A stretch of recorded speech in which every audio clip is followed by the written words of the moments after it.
It wasn't like I was trying to break any rules. I just wanted to feel what it was like. For once, to do something that actually felt alive. Mia had a way of convincing me into things, and I had a habit of giving in. So there we were, walking down the gravel trail at dusk, flashlights and snacks jammed into our bags, heading for the old, deserted lookout tower. The sun was slipping behind the horizon, painting streaks of orange and soft red across the sky. Mia swung her arms like this was some epic expedition, but I kept glancing back toward the house. It already felt distant, tucked behind thick layers of pine. "You're gonna love it," Mia said, bouncing a few steps ahead. "You can see everything from up there. It's like the highest point in the whole county." I nodded, trying to act more thrilled than uneasy. Mia had been to the tower before, but I'd only heard stories, mostly whispered ones from the older kids at Ridgeview High. Some swore it was haunted, others just said it was sketchy. Mia thought it was awesome. The gravel trail stretched out, winding slightly before slipping into the woods. Trees stood on both sides, tall, still, their limbs knitting together to form a kind of ceiling overhead. As we walked deeper, the air thickened, dimming.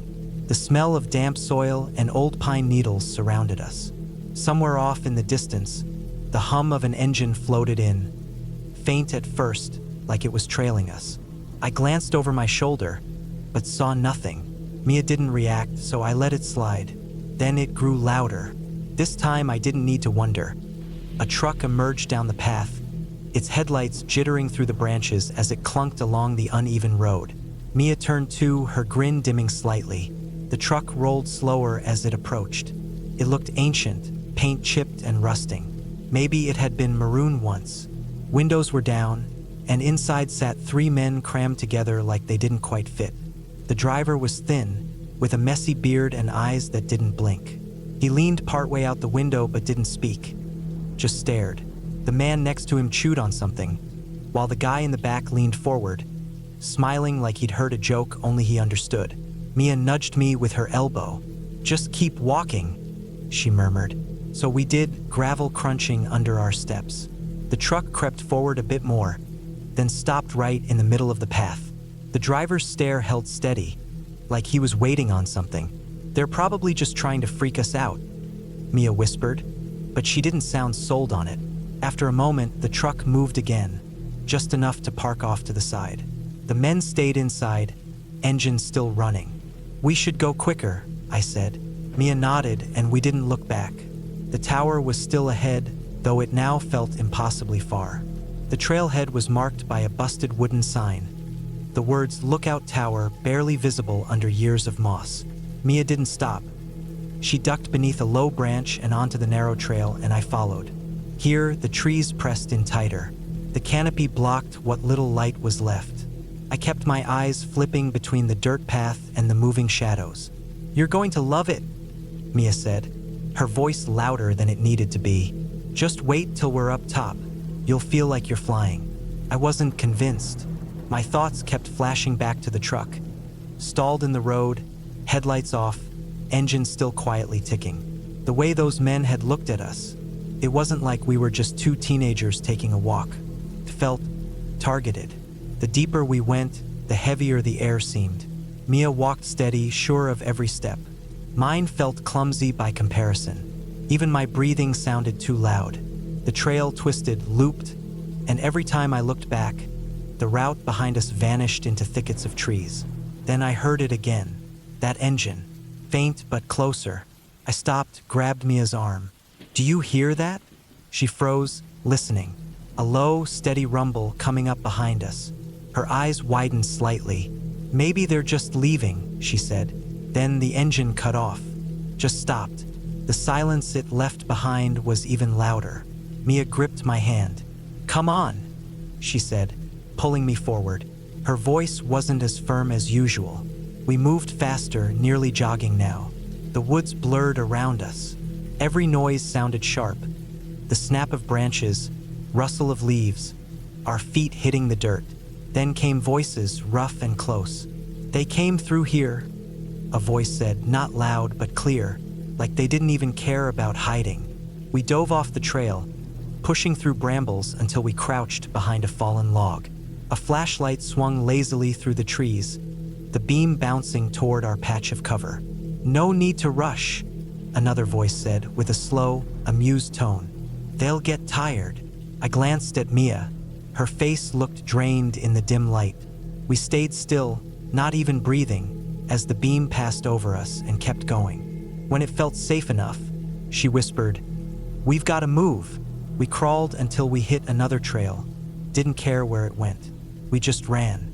Somewhere in the woods behind us, the engines sputtered to life again. They weren't done. The tower stood like bones against the sky, its timbers old and splintering. It loomed over the treetops, a promise of maybe, just maybe, a chance to see what was coming. We finally reached the clearing, breathing hard, legs aching. For a second, I felt like we'd made it.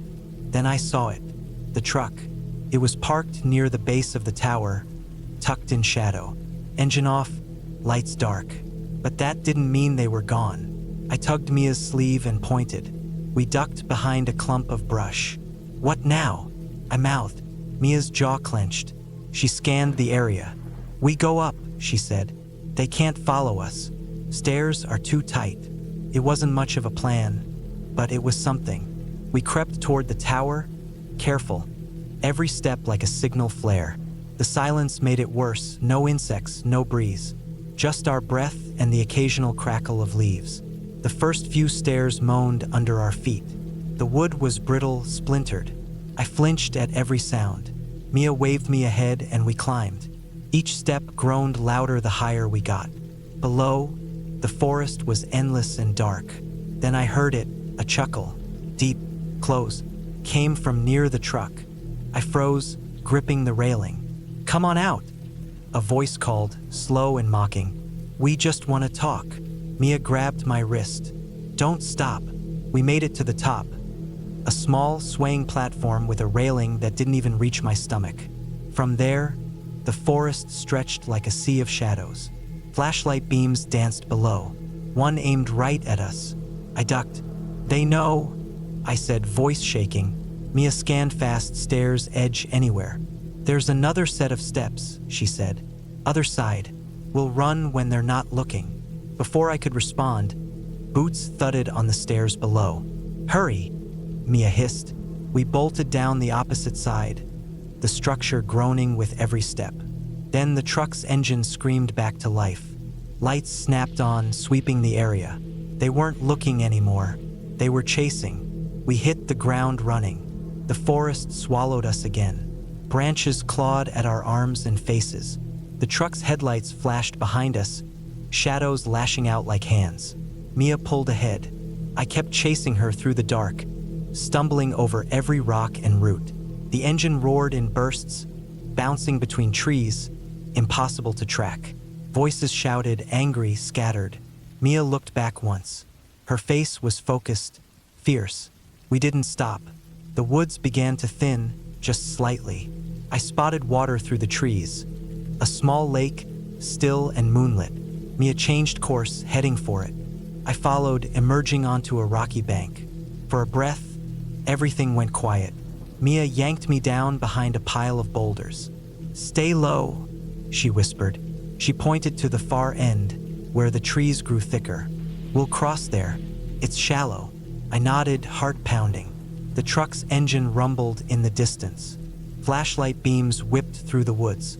One swept across the lake. We flattened ourselves, barely breathing. The voices drew close again, frustrated now. "They're nearby," one said. Boots scraped over stone. I grabbed Mia's sleeve. The beam skimmed our hiding place, paused, then kept going. She tapped my shoulder. "Time to move." We slipped along the edge, rocks wet beneath our hands. At the shallow point, Mia stepped into the water. I followed. It was freezing, clinging to my jeans. The trees on the other side were denser, perfect cover. We crouched behind tangled roots, watching the lake. The truck's lights blinked off. Darkness returned.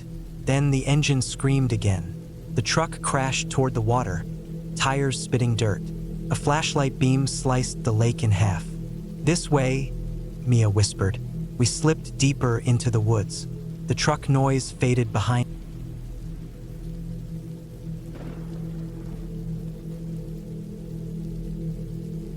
We turned onto the dirt road just before nightfall, the tires kicking up clouds of red dust behind us.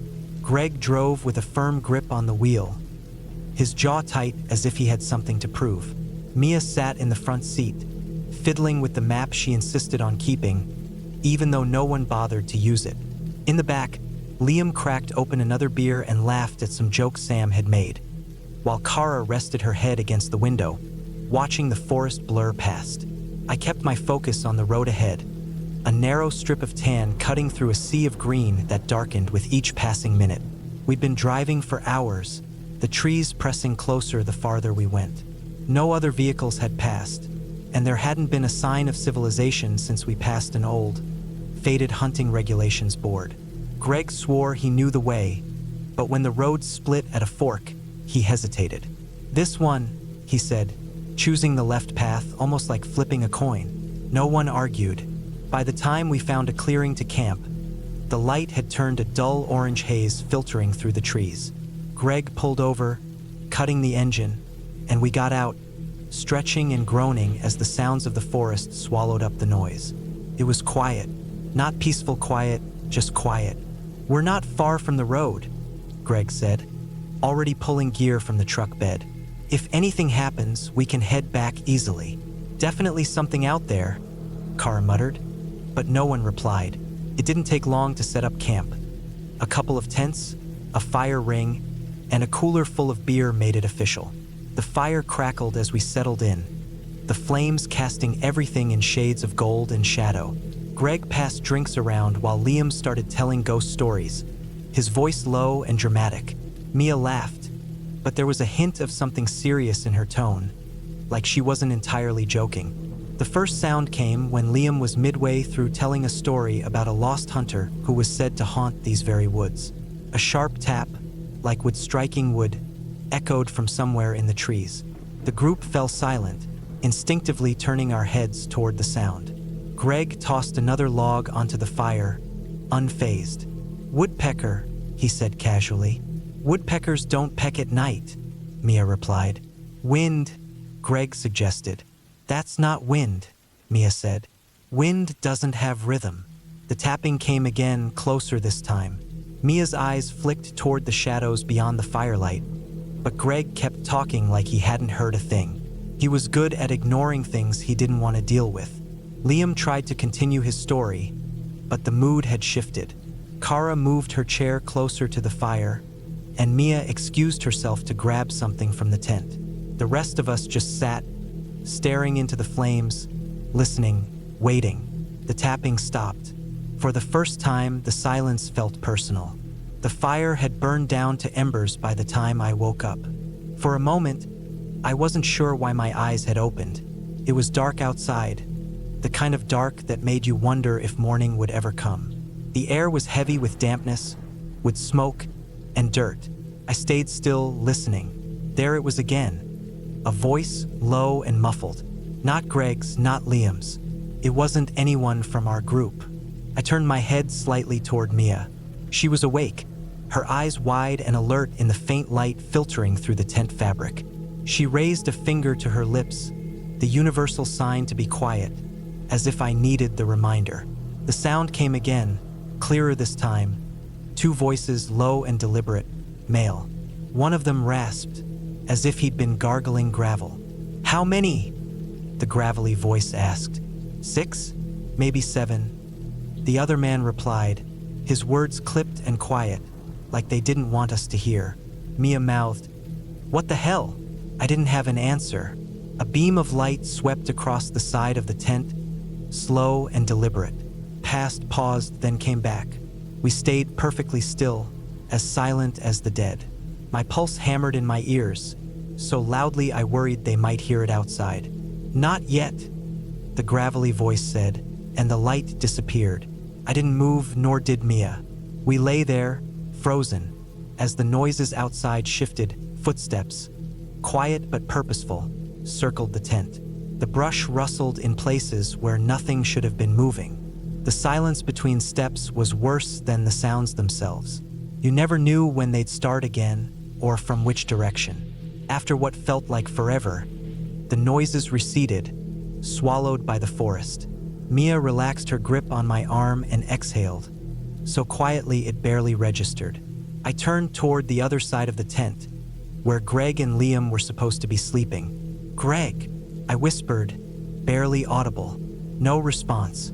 "Greg," I hissed louder this time, and a groggy grunt followed, accompanied by the sound of movement from his sleeping bag. I wasn't sure whether to feel relieved or angry. He'd slept through the whole thing. Mia heard voices outside. I said, my voice low. "And a flashlight," she added, her voice steady but clipped. That got Greg's attention. The rustling stopped. "What are you talking about?" Greg whispered. "We weren't alone," Mia said.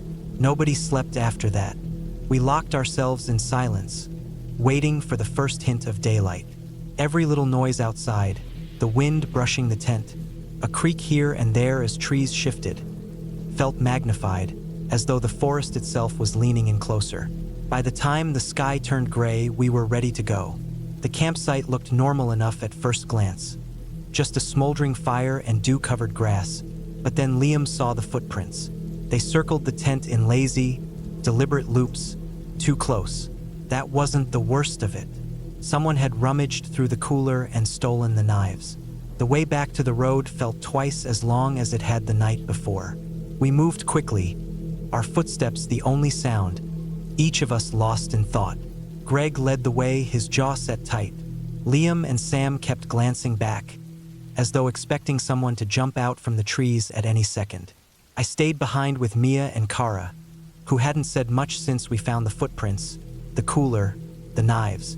It all felt too deliberate. Whoever had been out there wasn't just passing through.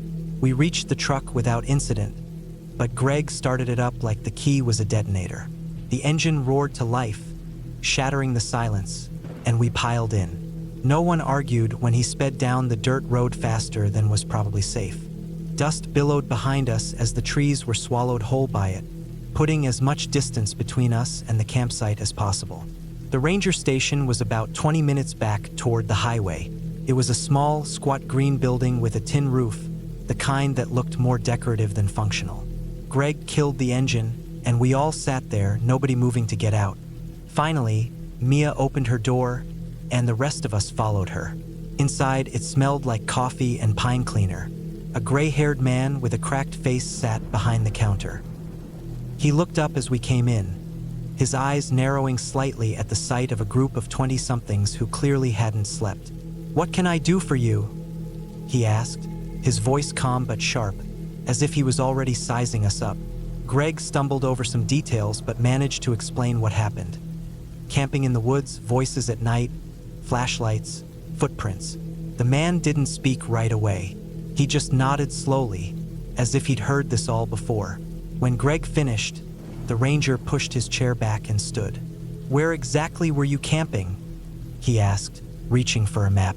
We crowded around as Greg pointed to a spot near the road we'd taken. The ranger frowned. "That's open camping, no restrictions, and no rangers were patrolling that area last night." Silence filled the room for a beat too long. "Are you sure about that?" Mia asked. "Positive," the ranger replied, his voice deadpan. "We log every incoming call. No one was out there." Greg glanced at the rest of us, his bravado cracking. "Then who the hell?" The ranger cut him off with a wave of his hand. "Let me show you something," he said. He walked over to a filing cabinet, rifled through it, and pulled out an old, yellowed map. He spread it out on the counter, pointing to a section not far from where we had camped. "There's an old cabin here," he said. "Used to belong to a guy we had trouble with years back. Lived off the grid. Wouldn't leave when the Forest Service tried to shut him down. Word is he stuck around. Folks say he's still out there." The room felt smaller as we all stared at the map in silence. The ranger folded it up and slid it back into the cabinet. "If I were you," he said, "I wouldn't go back. Some places are better left alone." We drove off in silence, the truck quieter than it had been all weekend. Nobody even glanced at the forest as we passed. It was just trees, but it felt like it was watching us.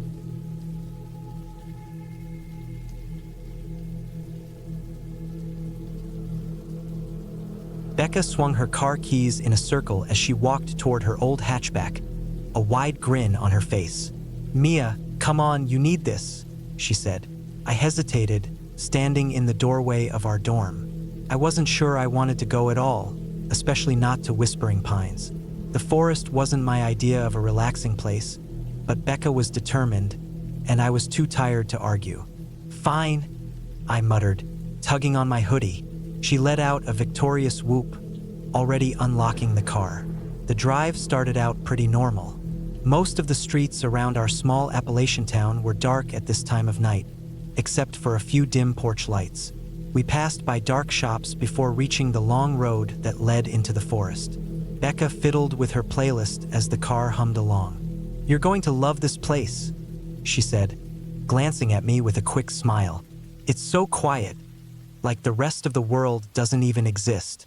"Aha," I replied, staring out the window. The trees were already dense on either side of the road, their twisted limbs reaching high into the night sky. A few minutes later, the pavement ended, and we were on a dirt road. Becca didn't slow down as the car bounced over the rough ground.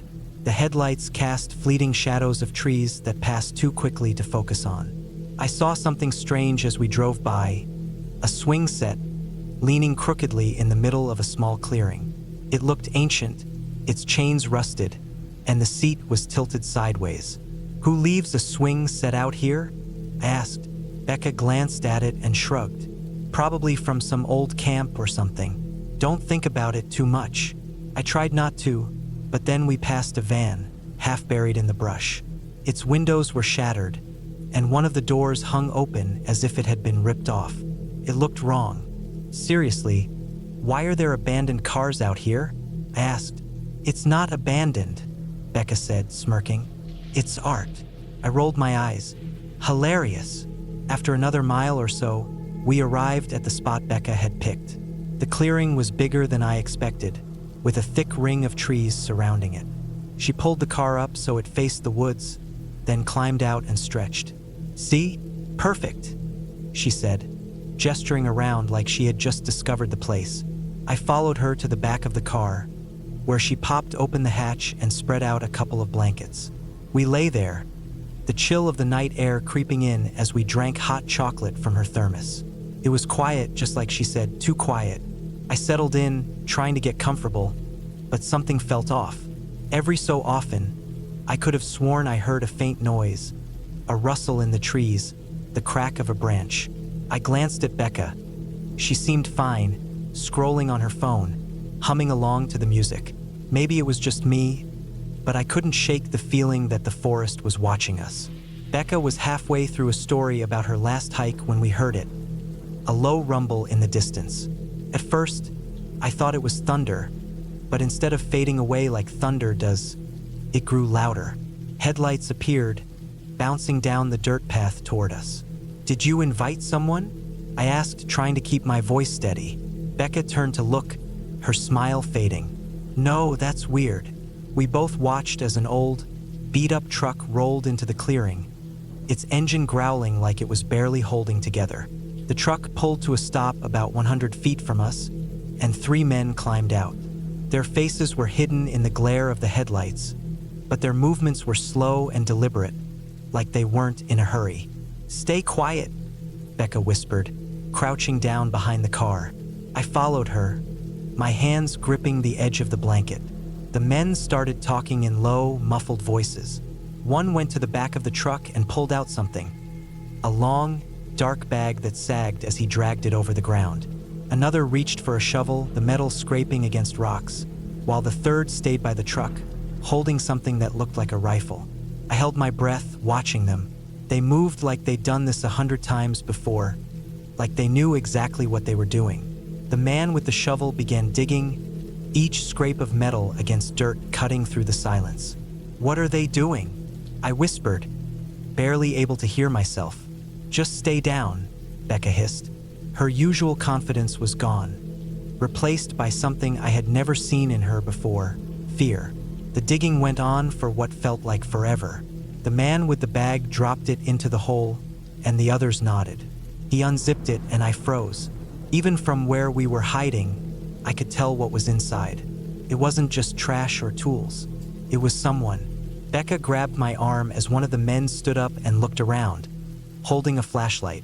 He slowly swept its beam across the clearing. The light moved across the trees, the ground, and then, too close for comfort, our car. My breath caught as the light paused on the back window, then moved on. He said something to the other two, and they all turned in our direction. "They see us," I whispered. Becca didn't respond. She was already reaching for the keys.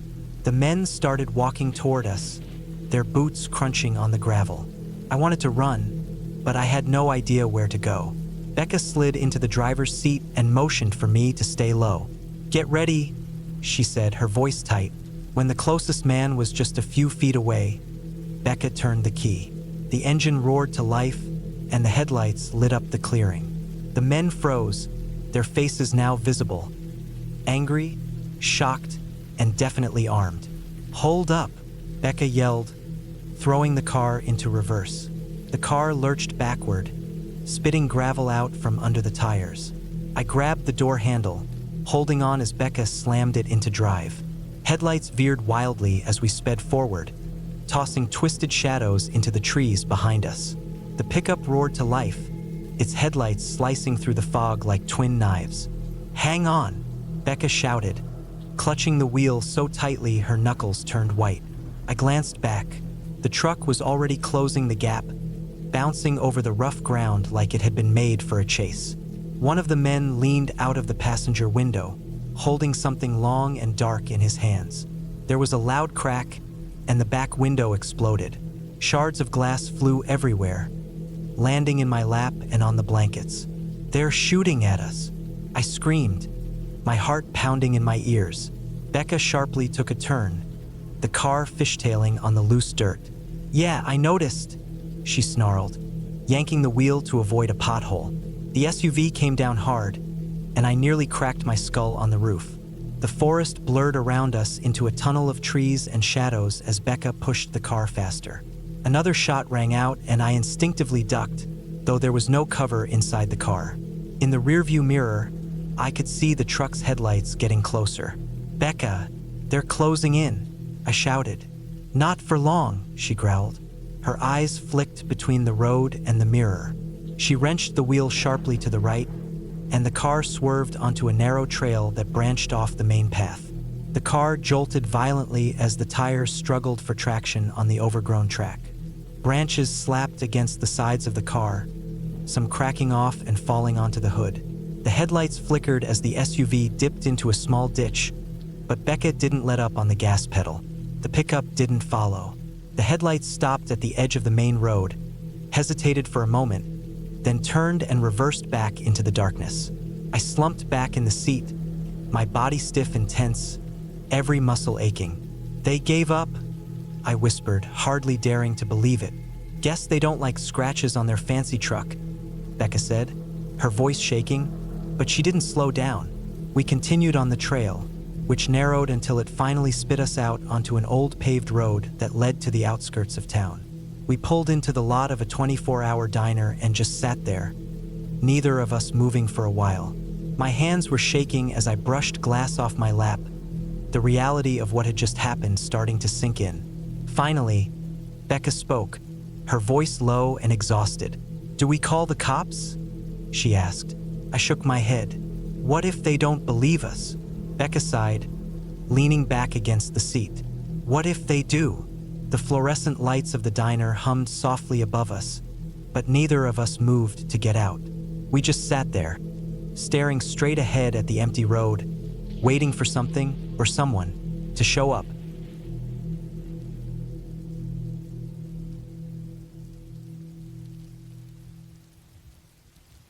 The mist was heavier than normal tonight, stretching over the road like a pale curtain.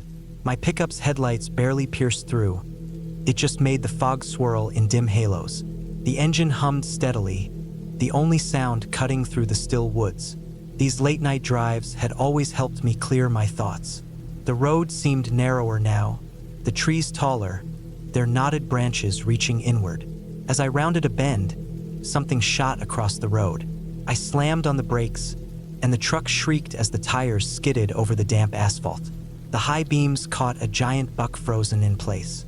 Its antlers were enormous, jagged like the roots of some ancient tree.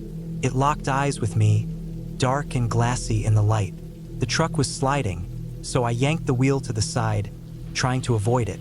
The tires hit a patch of loose gravel, and the whole truck tilted toward the ditch. For a second, I was sure I was going over, but then the wheels caught and yanked me back onto the road. I braced for the hit, but it wasn't as bad as I'd expected. The truck clipped the side of the deer, and I heard a deep thump, followed by a sharp crack. The animal crumpled as my truck finally came to a halt. For a moment, I just sat there, gripping the wheel and breathing hard. The fog curled around the vehicle, making it feel like I was trapped in a snow globe. Once the initial shock wore off, I got out to check the damage. The front of the truck looked rough but not wrecked.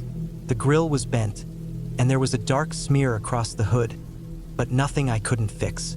Then I heard it, a low, wet groan coming from the side of the road. The buck was down, chest rising in uneven breaths. It was still alive, barely. I grabbed the flashlight from the cab and stepped closer, not sure what I thought I could do. Its antlers looked wrong under the light, too sharp, too twisted. When our eyes met, I froze. They weren't normal animal eyes. They looked glassy, distant, like they weren't seeing me but through me. My gut turned, but I couldn't look away. Then its body jerked, and a loud crack echoed through the woods. Its head twisted violently. The antlers stretched, splintering and curling like they were still growing. Something black and glossy oozed from the cracks, hissing as it hit the ground. I stumbled back, nearly dropping the flashlight. The groaning changed, deepening into something that almost sounded like laughter. The buck's legs twitched, and it began to rise, jerky and unnatural like a puppet with tangled strings. I didn't wait to see what came next. I ran to the truck, yanked open the door, and jumped inside. As I fumbled with the keys, I caught a glimpse of it in the mirror. Its twisted antlers scraped against the tree limbs as it stepped into the road. Its glowing eyes locked on me. The truck roared as I floored it, gravel spraying behind me as I tore off down the road. The fog closed in behind, but those eyes were burned into my memory. I woke up feeling like I hadn't slept at all. The clock said morning, but the dim light seeping through the windows made everything look washed out. I stared at the ceiling a while before dragging myself out of bed.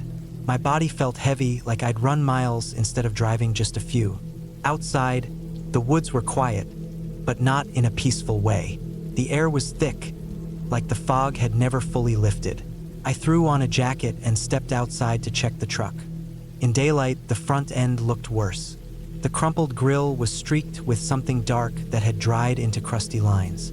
The hood had a strange, warped ripple across it, like the metal had been twisted.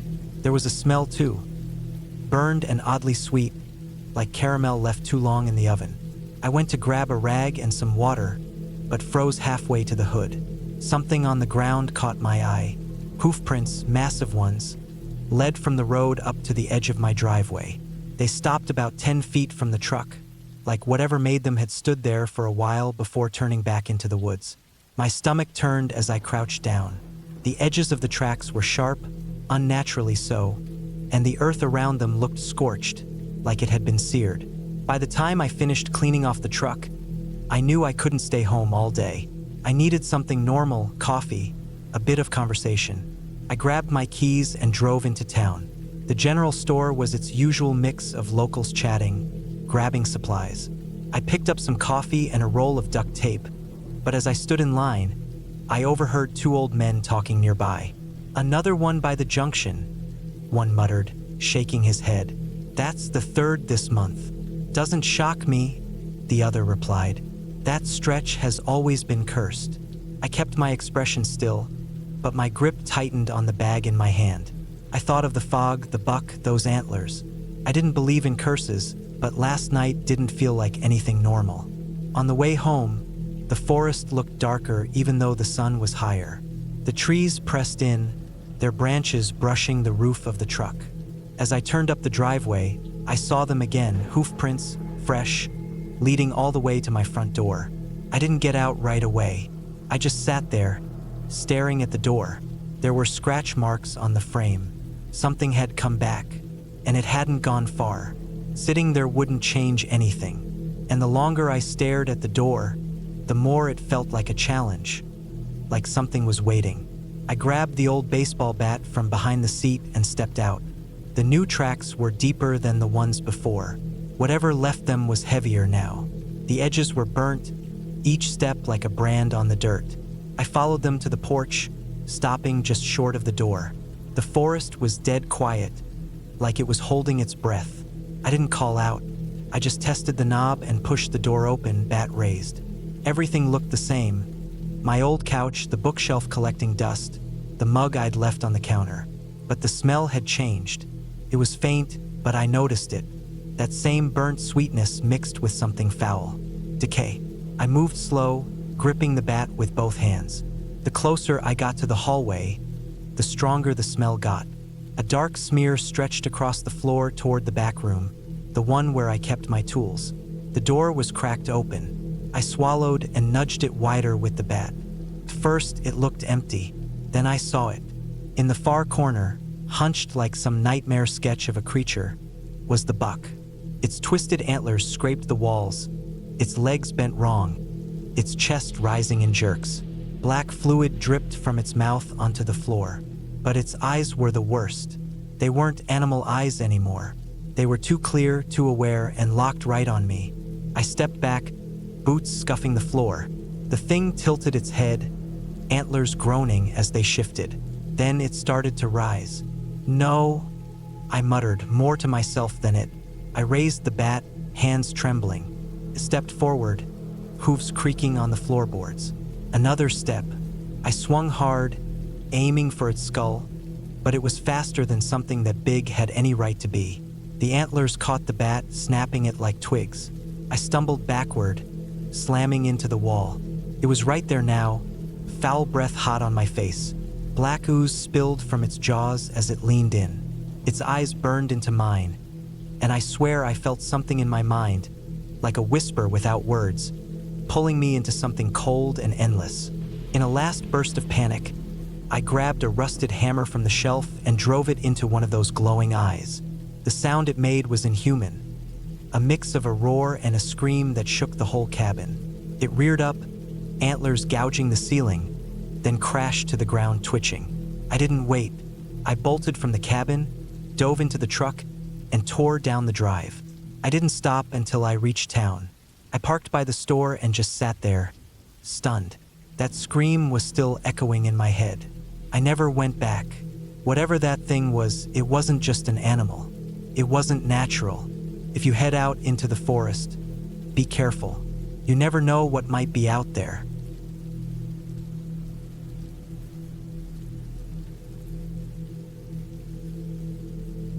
I stood at the edge of the forest, staring into the deep shadows where little sunlight made its way through.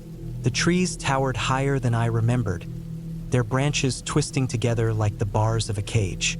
It had nearly been a year since I last walked this path, and it felt different now, less like a second home. "Come on, Lily," I murmured to myself. "It's just trees." The dirt path crunched beneath my sneakers as I stepped forward. The air was thick with the earthy scent of moss and wet soil. High above, birds chirped, but the forest floor was unusually quiet. My footsteps felt too loud, and every snap of a twig made me glance over my shoulder, though I knew I was alone. Probably. The path curved deeper into the woods, following the creek I used to visit as a child. I quickened my pace, keeping my eyes on the ground. The stream wasn't far, and I just wanted to reach it to convince myself everything was fine. When I finally reached the creek, I crouched by the water's edge and dipped my fingers into the icy flow. The soft gurgle of the stream as it passed over rocks and fallen branches was soothing. For the first time that day, I felt myself start to relax as the sound of the water settled my nerves. That's when I heard it, a faint metallic noise, like something scraping or jangling. I froze, holding my hands still in the water as I listened. The sound came again, clearer this time. It was like the jingling of a dog's collar, but it didn't feel playful. It was slow, deliberate, and far away. I stood up, squinting into the trees. The noise was coming from deeper in the woods, where the light barely reached the ground. It didn't make sense. Nobody ever came out this far, especially not near the creek. My parents had always said that's what made this place special, but right now it just felt unsettling. I waited, listening for the sound to return. Minutes passed, but nothing came. Maybe it was just some bird knocking over something, or a branch rubbing against a rock. I shook my head, chuckling softly at myself for letting my imagination get the best of me. When I turned back to the creek, something caught my eye in the mud near the bank. A small clump of feathers poking out of the dirt, perfectly arranged. I bent down closer. Beneath the feathers, I saw tiny bones, white and clean, as though they'd been there for a long time. That's when I realized how strange it was. The feathers had been tied together with twine, almost as if someone had placed them there on purpose. I straightened up quickly, scanning the trees again. There was nothing. The birds above still chirped, but now they sounded almost too cheerful, like they were covering something up. I backed away from the creek, unsure how to process what I'd just seen. For the first time, it dawned on me that I didn't want to be there anymore. The feathers, the bones, it all felt wrong. Someone had been out there. That thought stayed with me all night, scratching at the back of my mind. Maybe it was some weird art project or a prank, but something about it didn't sit right. The next afternoon, I went back. I took my phone, a flashlight, and a pocket knife from my dad's kitchen drawer. It felt like overkill, but I convinced myself it was just for peace of mind. The forest looked darker this time, though the sun was still high. I followed the path to the creek, not stopping to admire the trees or listen to the sounds around me. My sneakers sank into the mud as I stepped off the trail, pushing ahead toward the spot where I'd found the feathers. When I reached it, I froze. A wooden cross stood by the creek about the size of a person. It was twisted, jammed into the mud like it didn't belong. Ropes dangled from the cross's arms, frayed at the ends. From those ropes hung chains, rusted, thick, and heavy. They swung gently in the wind, the clinking sound soft but unmistakable. I took a step closer, then stopped. The ground around the cross was disturbed. The mud churned as if someone had dug there recently. My throat felt dry, and I realized I'd been holding my breath. That's when the chains moved. It wasn't the wind this time. I turned toward the sound. It was hard to make out at first, just a shadow too tall and too thin to be a person. It was standing back in the trees, partly hidden by the thick trunks. Then it moved. The figure came forward, dragging something behind it. The chains scraped across the forest floor, the only sound in the stillness of the woods. I couldn't see its face, but its body was covered in dark, tattered cloth. The chains clinked softly with each step. It stopped just inside the tree line, and I froze, staring at it. It stared back, though I couldn't see its eyes. My legs felt like stone, but I forced myself to take a step back. The chains jingled again, this time louder, sharper. I turned and ran. The branches whipped at my face and arms as I stumbled through the trees, the mud sucking at my shoes. Behind me, the clanking of chains grew louder, following me. I didn't dare look back. When I reached the main trail, I didn't stop. I ran home, slammed the door behind me, and locked it. That night, lying in bed, the sound of rusty chains dragging through the dirt echoed in my mind, growing louder with every passing moment. I must have told him everything by the time he got home, but he didn't believe me. He kept saying I was exaggerating, that I was just scaring myself over shadows and wind. But Mom, she didn't say a word.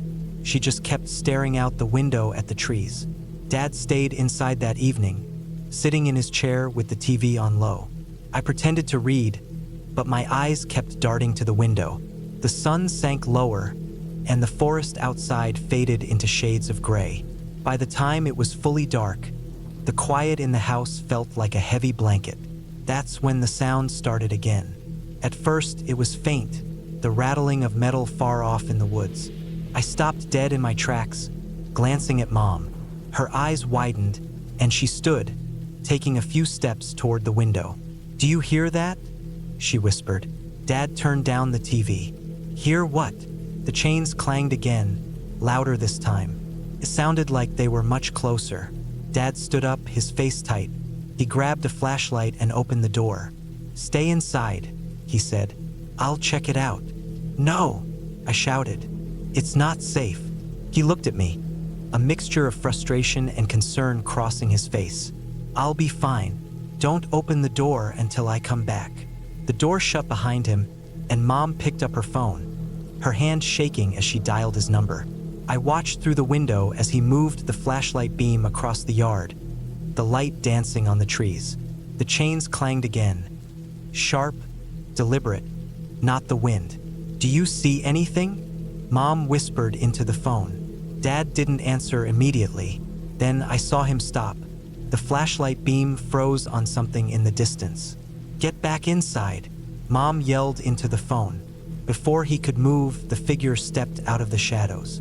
It was taller than I'd realized, its body draped in dark, torn fabric. The chains dragged behind it, the rusted links scraping against the ground. It didn't run. It didn't need to. It just stood there, swaying slightly, like it was waiting. Dad stumbled backward, almost falling down the porch steps as he rushed toward the door. "Get in the car," he panted. We didn't argue. Mom grabbed the keys and we sprinted for the car. The chains rattled louder now, echoing through the trees. We raced down the dirt road. I glanced out the back window. The figure was still standing there, watching us leave. The chains stopped, but the image of that figure stayed burned in my mind. Whatever it was, it wasn't dead, and it never would be.